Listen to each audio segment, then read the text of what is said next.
ನಮಸ್ತೆ ಸ್ನೇಹಿತರೆ, ಇವತ್ತಿನ ವಿಡಿಯೋದಲ್ಲಿ ಪನ್ನೀರ್ ತವಾ ಮಸಾಲ ಹೇಗೆ ಮಾಡೋದು ಅಂತ ನೋಡೋಣ. ಇದನ್ನು ಮಾಡೋದು ತುಂಬಾನೇ ಸುಲಭ. ಈಗ ಒಂದು ಪ್ಯಾನ್ಗೆ 2 ಟೇಬಲ್ ಸ್ಪೂನ್ ಎಣ್ಣೆ ಹಾಕ್ಕೊಂಡು ಹಾಗೆ ಅರ್ಧ ಟೇಬಲ್ ಸ್ಪೂನ್ ಬೆಣ್ಣೆ ಹಾಕಿ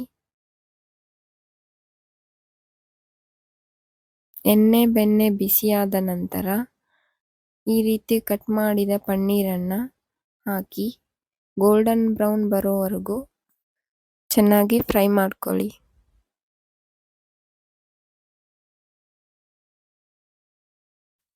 ಈ ರೀತಿಯಾಗಿ ಗೋಲ್ಡನ್ ಕಲರ್ ಬರೋವರೆಗೂ ಫ್ರೈ ಮಾಡಿಕೊಂಡು ಇದನ್ನು ಒಂದು ಪ್ಲೇಟ್ಗೆ ಎತ್ತಿಟ್ಕೊಳ್ಳಿ. ನಂತರ ಅದೇ ಎಣ್ಣೆಗೆ ಸಣ್ಣದಾಗಿ ಕಟ್ ಮಾಡಿದ ಈರುಳ್ಳಿ ಹಾಕ್ಕೊಂಡು ಫ್ರೈ ಮಾಡಿ. ಈರುಳ್ಳಿ ಫ್ರೈ ಆದ ನಂತರ ಅರ್ಧ ಕ್ಯಾಪ್ಸಿಕಮ್ನ ಈ ರೀತಿ ಕಟ್ ಮಾಡಿಕೊಂಡು ಹಾಕ್ಕೊಳ್ಳಿ. ಆನಂತರ 1 ಟೇಬಲ್ ಸ್ಪೂನ್ ಶುಂಠಿ ಬೆಳ್ಳುಳ್ಳಿ ಪೇಸ್ಟ್ ಹಾಕಿ ಹಸಿ ಸ್ಮೆಲ್ ಹೋಗೋವರೆಗೂ ಚೆನ್ನಾಗಿ ಹುರ್ಕೊಳ್ಳಿ. ಆನಂತರ ಸಣ್ಣದಾಗಿ ಕಟ್ ಮಾಡಿರೋ 1 ಟೊಮೆಟೊ ಹಾಕ್ಕೊಂಡು ಫ್ರೈ ಮಾಡಿ ಅದಕ್ಕೆ 4-5 ಗೋಡಂಬಿನ ಸೇರಿಸಿ ಇವೆಲ್ಲವನ್ನು ಹಾಕಿ ಚೆನ್ನಾಗಿ ಫ್ರೈ ಮಾಡಿ.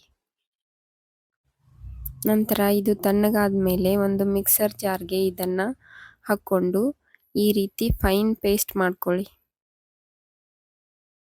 ಈಗ ಅದೇ ಪ್ಯಾನ್ಗೆ ಎಣ್ಣೆ ಹಾಕ್ದೇನೆ ಡೈರೆಕ್ಟಾಗಿ ಈ ಪೇಸ್ಟ್ನ ಸೇರಿಸ್ಕೊಳ್ಳಿ. ಇದಕ್ಕೆ ಅರ್ಧ ಟೇಬಲ್ ಸ್ಪೂನ್ ಅಚ್ಕಾರದ ಪುಡಿ, ಅರ್ಧ ಟೀ ಸ್ಪೂನ್ ಜೀರಿಗೆ ಪುಡಿ, ಅರ್ಧ ಟೀ ಸ್ಪೂನ್ ಧನಿಯಾ ಪುಡಿ, ಅರ್ಧ ಟೀ ಸ್ಪೂನ್ ಗರಂ ಮಸಾಲ ಇವೆಲ್ಲವನ್ನು ಹಾಕಿ ಚೆನ್ನಾಗಿ ಮಿಕ್ಸ್ ಮಾಡಿ.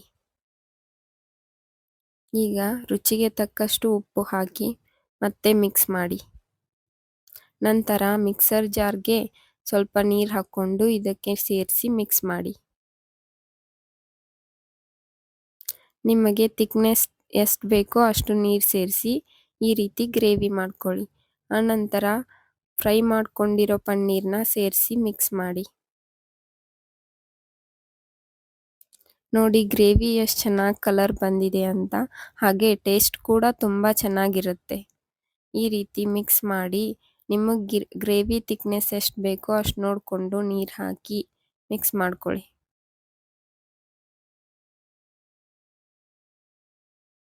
ಈಗ ಇದು ರೆಡಿ ಆಯಿತು. ಇದಕ್ಕೆ ಕೊನೆಯಲ್ಲಿ ಅರ್ಧ ಟೇಬಲ್ ಸ್ಪೂನ್ ಕಸೂರಿ ಮೇಥಿನ ಈ ರೀತಿ ಕೈಯಿಂದ ಕ್ರಷ್ ಮಾಡಿ ಹಾಕಿ.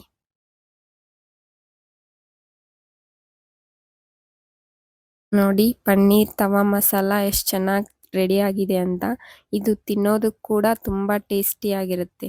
ಈ ವಿಡಿಯೋ ನಿಮಗೆ ಇಷ್ಟವಾದರೆ ಲೈಕ್ ಮಾಡಿ, ಶೇರ್ ಮಾಡಿ, ಸಬ್ಸ್ಕ್ರೈಬ್ ಮಾಡಿ. Thank you.